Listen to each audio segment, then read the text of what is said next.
आखिरकार दिल्ली समेत गुजरात और हरियाणा, गोवा, चंडीगढ़ में इंडिया गठबंधन कामयाब रहा।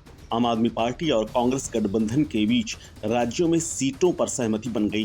तमाम उतार चढ़ाव और नांदकुर और इसके अलावा देर होने जैसी तमाम बातों के बीच में ये कामयाबी मिल गई।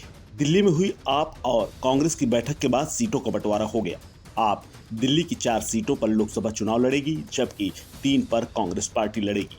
वहीं पीएम मोदी के गृह राज्य गुजरात में आम आदमी पार्टी सिर्फ 2 सीटों पर भरूच और भावनगर के अलावा बाकी सीटें कांग्रेस को देने के लिए राजी हो गई, जबकि हरियाणा में 1 पर आप और बाकी 9 सीटों पर कांग्रेस पार्टी मैदान में होगी। वहीं चंडीगढ़ में कांग्रेस पार्टी चुनाव लड़ेगी, क्योंकि उसने मेयर पद के लिए पहले ही गठबंधन करते हुए आम आदमी पार्टी को मेयर की सीट दे दी थी। गोवा में कांग्रेस पार्टी सभी दोनों सीटों पर लड़ेगी। आम आदमी पार्टी अपने साउथ गोवा वाले घोषित उम्मीदवार का नाम वापस लेने के लिए तैयार हो गई है। सबसे बड़ी बात यह है कि इन राज्यों में दोनों पार्टियां मिलकर चुनाव लड़ेंगी। वहीं पंजाब में दोनों पार्टियां अलग अलग चुनाव लड़ेंगी, यानी 14 सीटों पर चुनाव दोनों पार्टियां आमने सामने होंगी।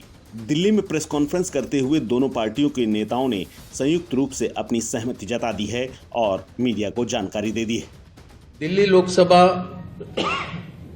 में 7 सीटें हैं। आम आदमी पार्टी 4 पे लड़ेगी।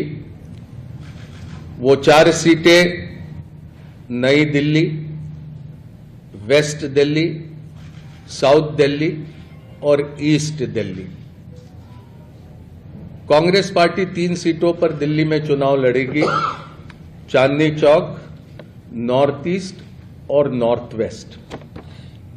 गुजरात में 26 लोकसभा सीटें हैं। 24 पर कांग्रेस लड़ेगी। 2 सीटों पर आम आदमी पार्टी के प्रत्याशी रहेंगे। भरूच लोकसभा और भावनगर लोकसभा की ये सीटें होगी। हरियाणा में 10 लोकसभा सीटों में से 9 सीटों पर भारतीय राष्ट्रीय कांग्रेस लड़ेगी और 1 सीट जो कुरुक्षेत्र की है वहां पर आम आदमी पार्टी के प्रत्याशी लड़ेंगे। चंडीगढ़ को लेकर लंबी चर्चा हुई, लेकिन आखिरी में यह तय किया गया कि चंडीगढ़ में भारतीय राष्ट्रीय कांग्रेस के प्रत्याशी चुनाव लड़ेंगे। गोवा में भी, खास करके दक्षिण गोवा में विस्तार से चर्चा हुई, लेकिन फिर यह तय किया गया कि गोवा की दोनों सीटें ये भारतीय राष्ट्रीय कांग्रेस पार्टी लड़ेंगी। तो संक्षेप में ये सीटों को लेकर ये जानकारी आपके समक्ष रखनी थी। दिल्ली पंजाब में राज्य कर रही आम आदमी पार्टी ने अपनी तैयारियों को लेकर के कहा है कि पार्टी ने कुछ सीटों में भले ही छोटे मामलों को लेकर के समझौता कर लिया हो, लेकिन उसका सबसे बड़ा टारगेट है बीजेपी को सत्ता से बाहर करना। इसके अलावा संदीप पाठक ने मौजूदा बीजेपी सरकार की तमाम नीतियों को लेकर तंज भी कसा है। सीटों के बारे में मुकुल जी ने सारे स्टेट्स का डिटेल में बता दिया है। मैं बस इतना ही कहना चाहता हूं कि आज देश जिस परिस्थिति से गुजर रहा है, जिस तरीके से भारतीय जनता पार्टी की सरकार सारी संस्थाओं को खत्म कर रही है एक एक करके, जिस तरीके से चुनावों की चोरी हो रही है, जिस तरीके से चुनावों की चोरी करने के लिए, चुनावों को जीतने के लिए विपक्षी नेताओं को जेल में डाला जा रहा है, जिस तरीके से किसानों के साथ अन्याय हो रहा है, जिस तरीके से पूरी देश की जनता बेरोजगारी, महंगाई से जूझ रही है, आज देश को एक ईमानदार और मजबूत विकल्प की जरूरत है। इसी को ध्यान में रखते हुए और अपने स्वयं के राजनीतिक छोटे छोटे बड़े छोटे हितों को दरकिनार करके देश के हितों को सामने रखकर इस गठबंधन में आए हैं। और गठबंधन में आने का उद्देश्य मैं एक बार फिर से आप सबके समक्ष रखना चाहता हूं कि देश इंपॉर्टेंट है, पार्टी हमेशा सेकेंडरी है।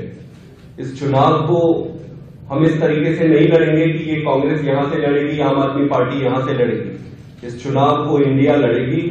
कुछ सीटों पर आम आदमी पार्टी अपने कैंडिडेट उतारेगी और कुछ सीटों पर कांग्रेस अपने कैंडिडेट उतारेगी।